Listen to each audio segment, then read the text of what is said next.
여러분 지난주 우리는 뭘 봤느냐 하면 자본주의가 작동되는 원리를 우리는 노동자의 노동시간, 택시기사가 하루 동안 수행하는 노동 가운데에 일부만 자기가 받아가고 나머지는 산학금이라는 형태로 빼앗기는, 그래서 노동자의 노동시간이 쪼개지는 두 원리에 따라서 설명을 했습니다. 그럼 금방 의문이 들지 않아요? 실제로 제가 있었던 일을 한번 얘기를 해볼게요. 제가 이제 한 30년 전에 이제 부산의 동아대학으로 이제 내려가서 그냥 사실은 부산에서 편하게 잘 먹고 잘 살고 있었는데, 이게 이제 그 노조하고 관련이 이제 자꾸만 되다 보니까 제가 뭐 하다 보니까 사실은 임금 체계 쪽으로 이제 많이 제가 연구를 하게 되었고, 그래서 이제 노동연구원이나 이런 데서 자기들이 이제 뭘 하려고 하다 보니까 임금 체계와 관련해서는 어쨌든 체계적인 책을 쓰고 논문을 쓰고 그다음에 보고서를 써놓은 사람이 이제 몇 안 되니까요. 그래서 저한테도 이제 무슨 얘기를 좀 들어볼까 해가지고 자주 좀 불렀었어요. 그러고 뭐 그거 아니더라도 사실은 제가 일을 했던 금속노조나 이쪽 때문에 다 우리나라는 어쨌든 노조 사무실도 전부 서울에 있어요. 원래 금속노조는 사실은 처음 창립할 때 금속연맹이죠. 노조의 전신, 금속노조의 전신. 주요 사업장들이 대부분 다 영남 지역에 있기 때문에 부산에 원래 본부가 있었습니다. 담병위원장, 금속연맹 초대 위원장을 할 때 그때는 연구소가 부산에 부전동에 있었어요. 그저 금속노조 본부가, 금속연맹의 본부가. 그러다가 이게 우리나라는 모든 게 다 서울로 집중이 돼서 결국은 서울로 올라와 버렸어요. 그래 됐는데 어쨌든 이제 그래가지고 제가 이제 학교가 부산에 있고 저 이제 뭐 거주지가 부산이니까 이 하여튼 뭐 우리나라에 좀 중요한 무슨 회의나 이런 거는 전부 서울서 합니다. 서울서. 그래서 할 수 없이 서울로 이제 가야 돼요. 그 이제 뭐 지금은 교통이 많이 편해졌죠. 근데 그 제가 부산에 가 있을 때만 하더라도 서울 한번 오는 거는 큰 일이었습니다. 그 당시 제일 빠른 기차가 새마을호였고 그 새마을호를 타면 4시간 반이 걸려야 서울에 오는 거거든요.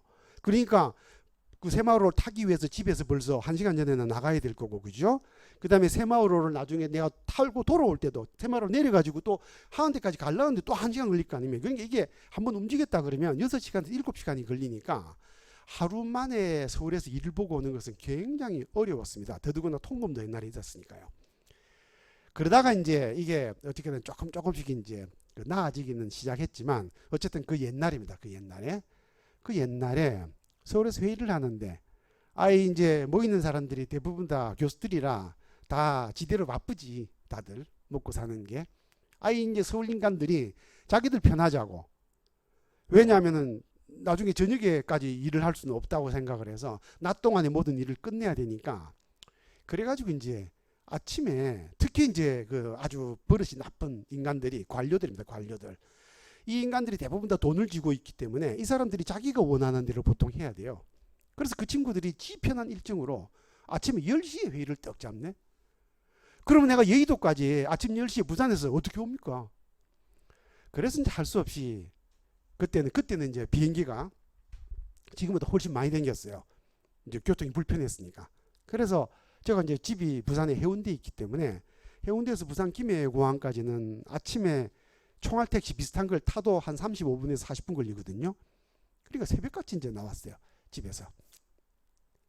그래서 택시를 탔는데 그 택시가 보통 아침에 6시에 그 교대 시간입니다. 그러니까 이제 제가 택시를 탔을 때는 이미 4시 반 정도 됐으니까 그 아저씨는 이제 교대 시간이 이제 얼마 안 남았죠. 그러면 이제 그 사람은 저녁에 8시가 차를 받아줄 거니까 이미 벌써 한 10시간 이상 밤새 운전을 한 사람이에요. 그러니까 아침에 굉장히 피곤할 때죠. 그래서 제가 이제 그 기사 아저씨 보고 자꾸만 말을 좀 걸었거든요. 그 아저씨도 이제 그러고 저보고 제가 혹시 좋을지 모르니까 그 중간중간에 좀 체크하십시오. 그러면서 그 말을 하자고. 그래 이제 둘이서 이제 쭉 얘기를 주고받는. 택시기사 아저씨한테 하소연을 하는 거예요. 제가요 지금 손님처럼 비슷한 요 시간에 웨스틴 조선 호텔에서, 그러니까 부산에서 그 당시에 이제 지금은 아니지만 부산에서 그 당시에 제일 좋은 호텔입니다. 아주 고급 호텔에서 그 좀 보니까 약간 뭐 같은 사람이 좀 돈이 좀 있어 보이는 사람이 거기서 택시를 타서 김해공항까지 태워준 적이 있었는데 가는 도중에 그 사람이 그러더라는 겁니다. 자기는 어쩌다가 지금 한번 이제 새벽에 가는 건데 기사 아저씨는 어쨌든 한 달에 절반 정도는 그렇게 이제 맡겨되기 때문에요. 하거든요. 그래서 참 피곤하겠습니다. 처음에 이제 그렇게 얘기를 한 거예요. 그러니까 택시기사 아저씨가 뭐 고맙기도 하고 자기의 이제 고단함을 알아주니까 고맙습니다. 라고 하면서 이제 그 사람이 넌지치 그렇게 못 드립니다. 이렇게 힘들게 택시를 몰아서 한 달에 얼마 정도 법니까? 라고 하더라는 거예요. 우리 지난 시간에 봤죠? 여러분 10년 전이긴 하지만 한 달에 100만 원 법니다. 100만 원. 최저임금보다는 그 당시 조금 높았을지 모르지만 거의 최저임금이나 별반 다를 바 없이 정말 작은 돈이죠. 그래서 그 손님이 그러더라는 거예요. 예? 그밖에 못 벌어요. 그러더래요. 그래서 택시기사가 예, 뭐 우리 지금 뭐 그렇게 돼 있습니다. 근데 그 사람이 이렇게 얘기를 하는 거예요.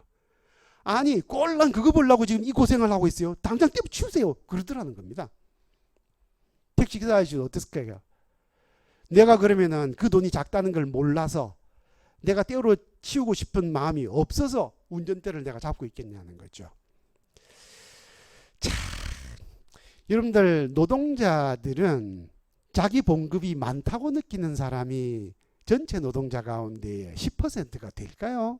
다 자기 봉급이 작다고 생각을 할 겁니다. 그러나 정말 봉급이 작은 이유에 대해서는 한번 진지하게 생각을 해봤을까요? 제가 옛날에 자본을 초창기에 이제 강의를 할 때 자본의 이해라는 책을 제가 제일 처음 했었고 그 앞에 제일 첫 화두가 뭐였느냐 하면 강남에요. 지금 바로 갤러리아 백화점에서 있었던 일입니다. 실제로 제가 신문기사를 옮기는 거니까. 강남의 갤러리아 백화점에 가면 명품관이라는 게 따로 있었어요. 그 명품관에서 한번 사건이 한번 터진 적이 있었는데 김대중 정부 때입니다. 김대중 정부 때. 그때 외환위기 때문에 한참 난리였으니까. 모피코트가 한 걸 팔렸는데 모피코트가.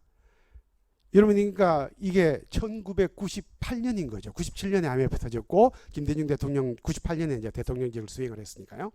그때인데. 밍크 모피코트 한 벌이 얼마였느냐 하면 4천만 원이었습니다. 그 당시에. 이게 신문에 크게 나서 근데 그걸 현금으로 줬다는 겁니다. 그 이제 자금 추적을 안 당하기 위해서. 그래서 나중에 알고 보니까 그 사람이 뭐 정부의 고위직이고 뭐 이래 돼 가지고 그게 신문에 난 적이 있었던 거예요. 그러면 그 4천만 원을 파는 점원이 있을 거 아닙니까? 점원. 그 점원은 여러분 그 4천만 원짜리가요. 백화점에 들어온 입고 가격이 1,000만 원이 안 돼요. 그러니까 그게 얼마나 중간에 수익이 남는 건지를 알 수가 있는 것이죠. 그러면은 한 벌을 팔면 그 점원은 알거든요. 점원은 자기가 물건을 받을 때 입고 전표를 쓰잖아요. 그 다음에 자기가 팔고 나면 매출 전표를 쓴다고요. 그러니까 자기가 이걸 얼마에 사가지고 얼마에 받아가지고 얼마에 팔았는지 자기는 아는 겁니다. 한 벌만 팔면 3천만 원이 남는 건데 여러분들 그 점원이 봉급이 3천만 원이었을까요? 아니면 1,000만 원이었을까요? 그 당시에? 돈은 다 어디로 갔을까요? 그래서 노동자들은 당연히 자기가 벌어들인 것에 비해서 자기가 받는 게 훨씬 적다는 생각을 합니다. 자, 그런데도 어떻게 되느냐?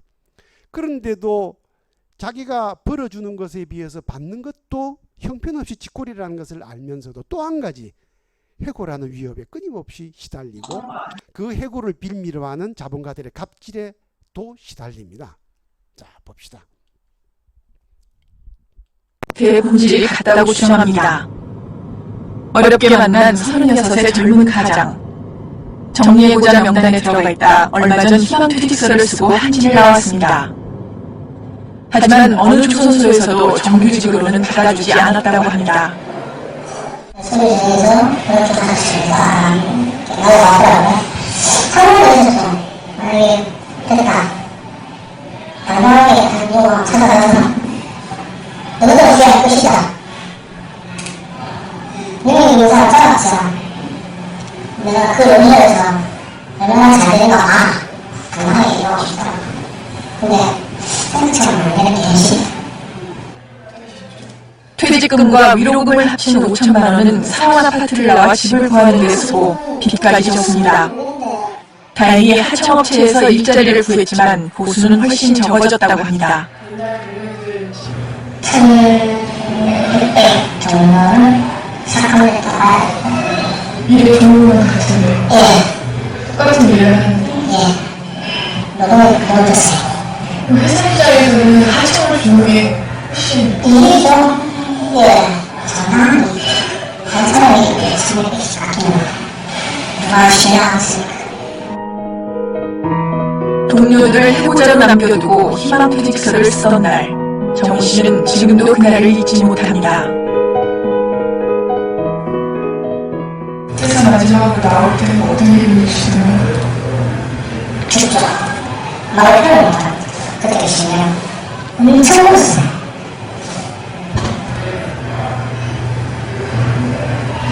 왜 그렇게 우셨어요? 너무 울었어요.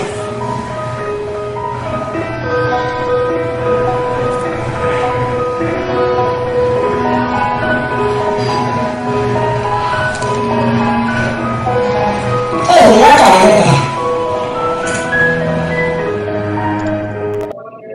지금 여기 이제 압축이 표현된 표현이 있죠. 노동자는 일밖에 안 했습니다. 그런데 해고도 당하고 임금도 깎이고 사실은 해고 당하기 전에도 이미 자기가 버는 것에 비해서는 형편없이 쥐꼬리만한 것만 받아가고 그러니까 당연히 억울하죠. 노동자는 억울합니다, 여러분들. 그런데 이 억울한 사회 구조가 처음에 도대체 어쩌다가 이렇게 시작이 되었을까?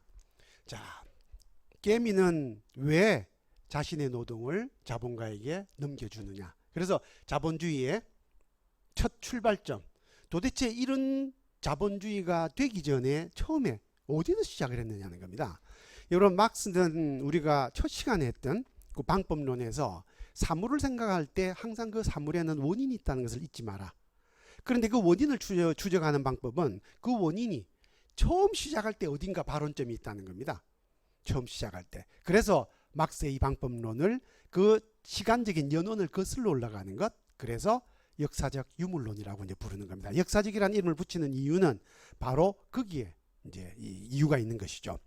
그래서 자본주의가 처음에 도대체 어떻게 하다 이렇게 됐을까? 그걸 이제 봐야 되는데, 여러분 확실한 것은 깨미는 자본가에게 자기 노동을 주기 위해서 태어난 사람이 아닙니다. 인류에게 사랑을 베풀기 위해서 자기 몸을 희생시켰던 예수님하고는 다른 사람들이에요. 그냥 평범한 사람들입니다. 이 사람들은 어쩔 수 없이 그렇게 하는 거예요. 아까 그 택시기사가 그 웨스틴 조선 호텔에서 태웠던 그 손님한테 탁 자기가 북받치는 그 말이 내가 이걸 그러면은 어쩔 수 없이 하는 것이지, 그 얘기입니다. 자, 볼까요? 그렇다면 택시기사가 산학금을 빼앗기는 이유는 자기한테 택시가 없어서 그렇죠. 그렇다면 당장 의문을 우리가 제기할 필요가 있어요.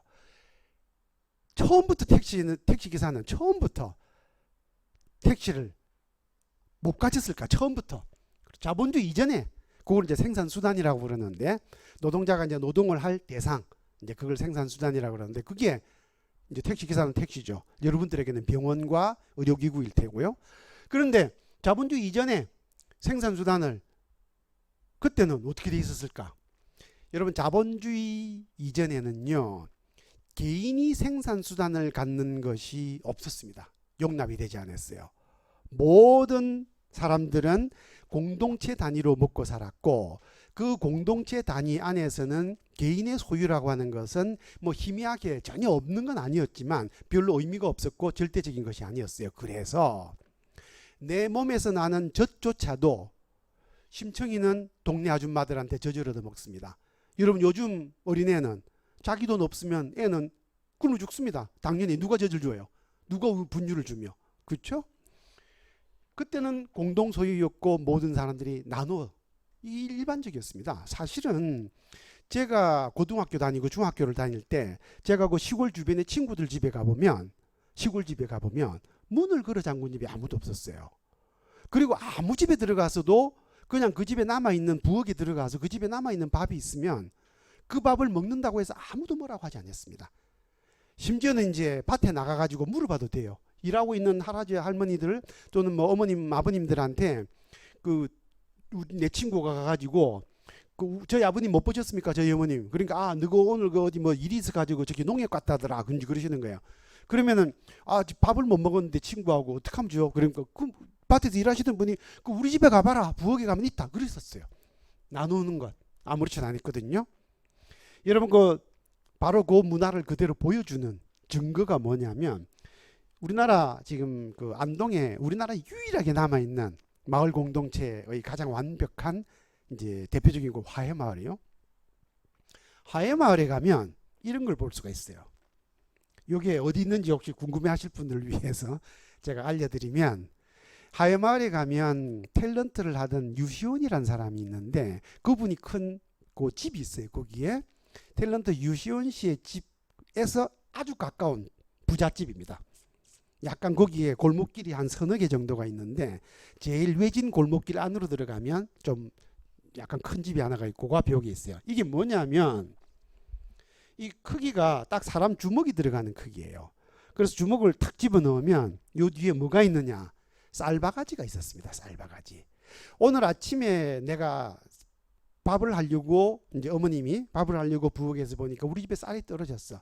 그러면 이 집에 가서 여기 손을 집어넣으면 이제 손 한 주먹이니까 그냥 정말 한 그릇입니다. 한 그릇. 그래도 밥을 굶지 않도록 매일 이 집 며느리는 아침에 일어나면 요 뒤에 쌀바가지에 쌀을 채워 놓는 게 제일 중요한 일이었다고 하거든요. 나눔 문화입니다. 우리나라에. 콩 한 알도 나눠 먹는 거죠. 그랬는데 그래서 생산수단이 모든 사람이 공동으로 소유하는 것이었는데 이게 개인이 소유하는 것으로 바뀌는 겁니다. 그래서 택시회사 사장 이렇게 되는 것이죠. 그 다음에 뭐 보건의료노조 같으면 무슨 병원의 병원장 이렇게 되는 거죠. 개인이 갖는 것이 돼. 옛날에는 개인이 갖는 게 없었다는 겁니다. 개인이 갖는 게 없었는데 이게 개인이 갖는 것으로 바뀐 처음에 어떻게 됐을까? 자, 요걸 설명하는 게요. 여러분들이 이미 좀 들으셨을지도 몰라요. 우리 사회에서 많이 가르치니까 경제학 하는 사람들이 크게 두 개의 이론이 대체로 큰 흐름입니다. 가장 일반적인 이론은 원래는 요것이었는데 요게 너무 터무니없는 얘기라 가지고 요걸로 바뀐 거예요. 그래서 오늘날에는 교과서에 요것으로 되어 있습니다. 설명이. 부르주아 경제학의 가장 대표적인 이론인데 자본이라고 하는 것은 자본가가 자본이라고 하는 생산수단을 가지고 사장이 되는 까닭은 어디 있느냐? 근검 전략의 결과물이다. 그렇게 했습니다. 근검 전략의 결과물. 그런데 그런 다음에는 어떻게 되느냐? 타인을 위한 노동시간을 늘려야 자본이 늘어나죠. 노동자에게서 잉여노동시간을 뽑아야 자기가 자본을 키울 수 있습니다. 그래서 이 근검 전략의 실제 정체는 자본가가 근검 전략하는 게 아니고 자본가가 고용한 노동자의 허리띠를 졸라매어서 거기서 잉여가치를 짜내야만 이게 늘어나는 겁니다. 요거는 진실이죠. 근데 자본가들은 이렇게 얘기를 합니다. 자기들은 근검 전략이 있기 때문에 자본가가 되었다고 주장을 해요. 예? 사실은 이제 이것은 나름대로 자기가 좀 더 합리적인 거라고 이제 주장을 해서 지금 내놓은 거고 그거보다 이전에는 이렇게 얘기를 했습니다. 야, 인간의 본성을 봐라. 훈련소에 가보면 제가 이제 신병훈련 받을 때 가보면 군대에 가보면 군대에서 꾸준 일을 하는 사람이 꼭 한 사람 있어요. 내무실에. 아무도 안 알아주는데도 불구하고 회사도 마찬가지입니다. 회사도 가보면 회사 안에서 굳이 남이 하기 싫어하는 일을 하는 사람이 있어요. 그냥 자진해서 맡아가지고 눈에 안 보이게 선한 사람들이죠. 그런데 그 사람에게 무슨 제대로 된 보상이 가느냐? 보상이 안 갑니다. 절대. 그렇지만 어쨌든 그 사람은 근검 전략 열심히 해요. 반면에 그 근검 전략하는 사람의 등을 쳐먹는 아주 뭡니까 약삭 빠른 놈들이 꼭 하나씩 있어요. 여러분들 사무실에 아마 있을걸요. 대부분 다 주변에 일하는 동료들 중에서 지금 제가 요 두 인간들 한번 뽑아보라면 대부분 다 마음속으로 저 인간은 누구고 저 인간은 누구고 머리에 떠오를 겁니다. 저도 직장 생활했던 모든 사무실에서 요 두 대비되는 인간성을 볼 수 있어요. 그러면 어떻게 되느냐? 결국 남을 등치려고 하는 놈은 지가 일은 안 하고 뺏어먹을 생각을 하는 거거든요. 그런데 실제 사회의 구조는 깨미와 배짱의 우화에서 보듯이 열심히 일한 사람이 자기가 일해서 벌어들인 것을 다 쓰질 않고 모으면 부자가 됩니다. 또 지가 열심히 일하지 않고 땡땡이 쳐가지고 별로 얻은 게 없으면 나중에 겨울에 지금 이제 겨울이 오죠. 겨울이 되면은 불쌍한 이제 비렁뱅이 신세가 되는 거죠. 이게 깨미의 배짱이 우화입니다. 요게 깨미는 당연히 자기가 먹고 쓰고 할고도 남을 만큼을 이미 많이 모아놨기 때문에 이 비릉뱅이처럼 찾아온 배짱이를 물리치질 않고 내가 그놈에게 뭔가를 좀 나눠주면 요 놈은 내한테 빚을 진 셈이 되죠. 그 빚을 준 것이 한 번, 두 번, 세 번 쌓이면 어떻게 될까요? 드디어 이 비릉뱅이는 그 빚을 갚기 위해서 자기가 총력을 다해서 일을 하지 않으면, 옛날에는 노예가 된 거거든요. 지금 같으면 이제 신용불능자가 돼가지고 파산 선고를 받습니다. 아무도. 그렇기 때문에 지금 자본가가 된 사람들은 조상이 근검 전략을 해서 그걸 꼭 모아줘서 자식이 그래 된 겁니다. 그러면 저는, 여러분들은, 노동자가 된 여러분들은 조상을 잘못 만난 거예요. 우리 조상이 땡땡이를 쳐가지고 자기가 벌어둔 것보다 더 많이 모으질 못하고 자기가 번 것을 다 닦아 쓰고 그것도 모자라가지고 남한테 빌부터 가지고 계속해서 빚을 졌기 때문에, 그래서 지금 자본가에게, 난 자본이 없으니까 자본을 가진 사람에게 의탁을 해서 내 노동시간을 빼앗길 수밖에 없다라고 하는 겁니다. 이건희 씨, 이재용 씨, 정의선 씨, 아버지를 잘 만난 사람들이에요. 여러분과 저는 아버지를 잘못 만난 사람입니다. 이게 그래 된 거죠. 그래서 어떻게 가르치느냐? 근검 전략이 자본가의 원천이라는 겁니다. 따라서 생산수단이 분리되어서 지금 사장이 생긴 것은 인간의 본성, 자연의 결과물이다 라고 하는 겁니다. 이게. 그래서 이제 이거를 자본가들은 막 선전하려고 노력을 많이 해요. 그래서 여러분들 아마 자녀분들한테 그 위인전 같은 거 사주시죠. 그 위인전에 보면 지금 어느 위인전이든 애들 보는 위인전에는 반드시 자본가들이 들어가 있습니다.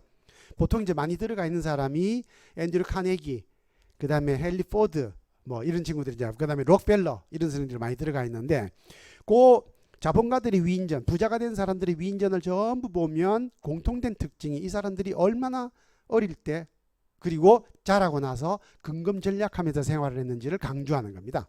그런 거 관련된 꾸며낸 일화들이 굉장히 많습니다. 현대중공업을 제가 이제 학생들을 데리고 그 견학을 여러 번 갔었어요. 옛날에 현대중공업 견학을 가면요, 이제 중공업 정문에 들어가면 입구에 이제 그 회사 거기 있습니다. 큰 본부가 있어요. 건물이. 그래서 들어가면 이제 보통 거기 도우미 이제 현대중공업 직원 부인들인데 한 분 나오셔가지고 이제 안내를 합니다. 그래서 먼저 버스에서 내리면 전부 따라오세요. 이제 홍보실에 들어가가지고 현대중공업이 이제 어떻게 처음 만들어져고 딱 이제 비디오로 봅니다. 그 2층에서 보거든요. 2층에서 보고 나서 이제 그다음에 이제 내려와서 이 야드에 이제 견학을 쭉 가야 되는데, 딱 내려오면 바로 버스 못 타게 해요. 딱 입구에 딱 기다리겠다가 문은 여기인데 문에 못 나가게 하고 문 앞에 딱 서가지고 저쪽으로 돌아가세요 이렇게 합니다. 왼쪽으로 계단에서 내려오면 오른쪽으로 돌아가라고 합니다. 여기 문이 있네. 오른쪽으로 들어가면 쫙 전시가 하나 돼 있어요. 그 입구에 뭐라고 돼 있냐면 아산관이라고 써놨습니다. 아산관. 여러분, 아산은 그 현대그룹을 창업하신 정주영 회장님 호입니다. 아산관에 가면 뭐가 있느냐? 요게 제가 살짝 찍어온 거예요. 살짝 그 보면 뭘 할 건데 어쨌든 뭐 찍어왔어요.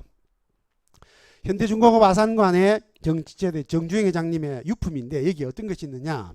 여러분, 정주영 회장님 유명합니다. 지금 그 개동 사옥 뒤에 이제 그 본가가 계셨는데 돌아가시고 나서 그 이제 거주하시던 그 집을 공개를 했거든요. 그래서 기자들이 들어가서 다 사진을 찍었는데 그때 신문에 크게 났어요.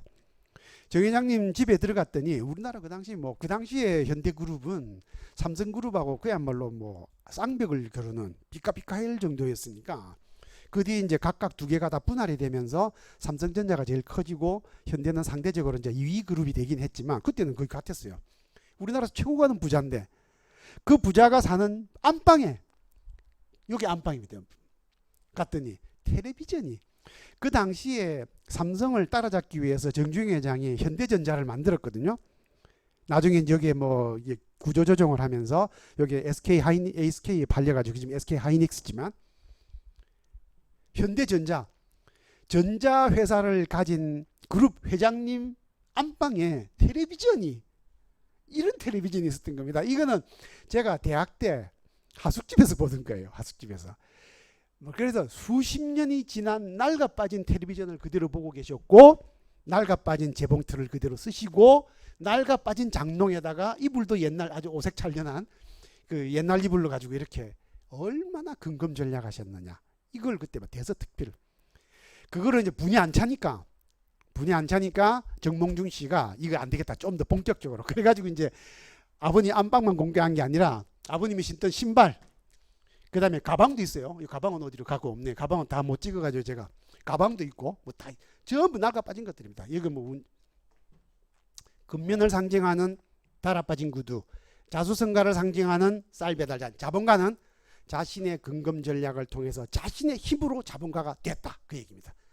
노동자는 그렇게 못했으니까 노동자가 됐지. 그래 된 겁니다. 예?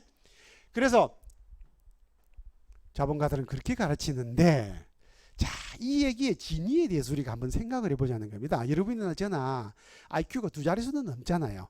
우리가 가지고 있는 이 IQ, 뭐 평균적인 IQ에 가지고 있는 이제 추론 능력을 가지고 한번 생각을 해봅시다. 여러분, 생산 수단은 인간의 몸 바깥에 있는 겁니다. 자본주의 이전에는 토지였고 지금은 그게 이제 화폐죠. 그렇지만 이제 그 화폐가 결국은 공장도 되고 어쨌든 기계도 되고 하는 것인데 인간의 몸 바깥에 있습니다. 그런데 인간은 태어날 때 빨가벗은 몸뚱아리로 태어나는 아기가 손에 혹시 뭘 들고 나옵니까? 토지를 들고 나오고 돈을 들고 나오고 뭐 금수저를 물고 나오는가요? 아닙니다, 여러분들. 아기가 처음 엄마 뱃속에서 태어날 때는 아무것도 가지고 있지 않습니다. 빨간 핏덩이에 자기 몸뚱아리밖에 안 가지고 있어요. 노동력만 가지고 나오는 겁니다. 나머지는 얘가 나오기 전에 이미 바깥에 존재하던 거예요. 전부 바깥에. 인간은 태어날 때 노동력만 가지고 태어나는 겁니다. 노동력만. 그래서 이걸 뭐라 그러느냐? 노동력만 가지고 있는 존재로서의 인간, 노동하는 인간, 호모 파버르라 그럽니다. 호모 파버르. 하늘이 내린 것이 아니라, 그래서 서양속담에 금수저를 입에 묵으로 태어난다는 말은 정말 거짓말이죠. 애가 입에, 여러분들 저 아마 산부인과에서 근무하시는 우리 그 저 보건노조 우리 조합원들이 직접 사진으로 찍어서 좀 올려주세요. 이게. 모든 아기의 입을 한번 찍어보세요. 금수저를 물고 태어나는 없습니다. 없습니다. 전부 인위적으로 만들어진 거죠. 그렇다면 이건 도대체 어디에서 처음 시작된 것일까? 어디에서? 그래서 개미가 처음에 탄생할 때 어떻게 탄생했는지 그걸 우리가 이제 돌아볼 필요가 있는 거죠. 개미, 가만있어 봐라. 지금 좀 쉴까요? 이제 약간 챕터가 바뀌는 거니까 한 10분만 쉬었다가 또 이어서 계속해서 하도록 합시다.